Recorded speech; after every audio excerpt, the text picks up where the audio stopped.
وزیر اعظم عمران خان نے آزاد کشمیر کا دورہ کیا ہے اور اس دورے کے بعد بھارت کو آگ لگی ہوئی ہے، مرچیں لگی ہوئی ہیں. اس پہ تفصیل سے بات کرنے کے لیے ہمارے ساتھ موجود ہیں سابق وزیر اعظم آزاد کشمیر سردار عتیق احمد خان صاحب. سردار عتیق احمد خان صاحب پروگرام میں خوش آمدید کہتے ہیں. سردار صاحب، آپ اس دورے کو کیسے دیکھتے ہیں اور کیا کوئی اعلانات جو ہیں وہ آزاد کشمیر کے عوام کے لیے بھی کیے گئے ہیں؟ جی کامران صاحب، بہت شکریہ آپ کا. عمران خان صاحب نے آزاد کشمیر کا دورہ کیا ہے اور یقیناً پاکستانی قیادت کا آزاد کشمیر کا دورہ یہ صرف آزاد کشمیر کے داخلی معاملات کے لیے نہیں ہے، بلکہ مقبوضہ جموں و کشمیر کی صورتحال کے لیے ہے، لداخ کے لیے ہے، اس خطے کے لیے ہے، ہندوستان کے ساتھ جو ہماری کشمکش ہے اس کو کم کرنے کے لیے ہے،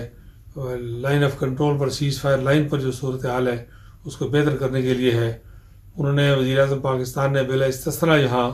ہیلتھ کارڈ جاری کیے ہیں، سیز فائر لائن کے اوپر رہنے والے لوگوں کے لیے ریلیف مہیا کیا ہے،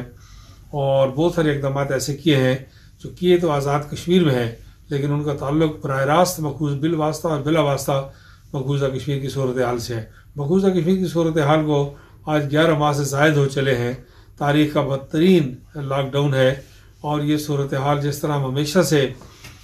کشمیری قیادت سے پریشانی کا اظہار کرتی رہی ہے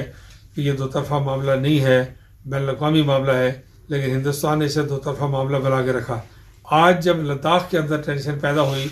تو ساری ہندوستان توقع کر رہا تھا کہ ساری دنیا اس کی امداد کے لیے آئے گی، لیکن ماسکو سے آنے والی اسٹیٹمنٹ میں آپ نے دیکھا کہ انہوں نے کہہ دیا کہ دو طرفہ معاملہ ہے. یہ وہ دو طرفہ کی رٹ ہے جو کشمیر کے مسئلے پر ہندوستان نے سالہ سال سے لگا کے رکھی ہوئی ہے، ورنہ آج بحری بیڑے بھی آ جاتے، آج مغربی دنیا بھی اس کی امداد کے لیے آ جاتی، آج اسے عالمی مسئلہ بھی شاید بنایا جا سکتا تھا یا نہیں تھا وہ بات کی بات ہے. کشمیر کا مسئلہ تو مسلمہ بین الاقوامی مسئلہ ہے، جبکہ لداخ کا معاملہ جو ہے وہ خالصتاً سرحدی تنازع ہے. ہماری کوئی 3500 کلومیٹر کے قریب کی سرحد ہے ہندوستان کے ساتھ، جبکہ چین کی 4000 کلومیٹر سے زائد کی سرحد ہے. اور آج صورتحال یہ ہے کہ سکم ہو، بھوٹان ہو، آسام ہو، بنگلہ دیش ہو، خطے کے سارے ممالک ہندوستان کے جارحانہ اور توسیع پسندانہ عزائم سے خطرہ محسوس کرتے ہیں، اس کا برملا اظہار کرتے ہیں. اور عالمی برادری آج یہ کہتی ہے کہ چائنا انڈیا سٹینڈ آف ان کشمیر. یہ لداخ کی بات نہیں کر رہے، کارگل کی بات نہیں کر رہے، بلکہ چین جو ہے مسئلہ کشمیر کا اس کا ایک بنیادی فریق ہے.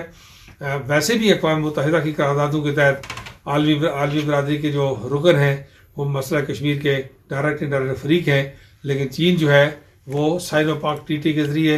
اپنی کنٹینیوٹی کے ذریعے، اپنی قربت کے ذریعے، پڑوس کی وجہ سے، اور پھر لداخ کے اقصی چین کے حوالے سے، ہر حوالے سے چین ایک فریق ہے. اور اس وقت ہندوستان کو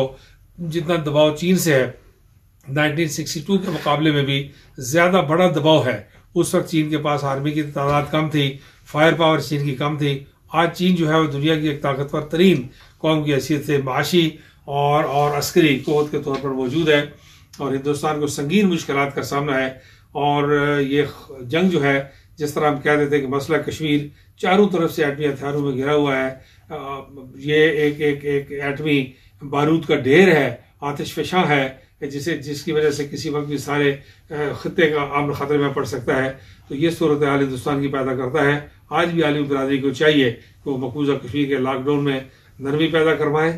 سیز فائر لائن پر فائرنگ بند کروائیں، اور پاکستان ہندوستان کو مذاکرات کی بیس پر ایسی حالت میں لے آئیں کہ کشمیری جو اصل فریق ہے مقدمے کے وہ اس میں موجود ہوں، اور سے فریق کی مذاکراتی عمل ہو، عالمی برادری مدد کرے اور مسئلہ کشمیر پورا حل کی طرف جائے. ورنہ خدا نہ خواستہ سارا جنوبی ایشیا براہ راست اور بالواسطہ طور پر ہم نے عالم جو ہے اس کو ہندوستان سے تباہی اور خطرے کا سامنا ہے. بہت شکریہ سردار عتیق احمد صاحب آپ کا تفصیلی گفتگو کے لیے.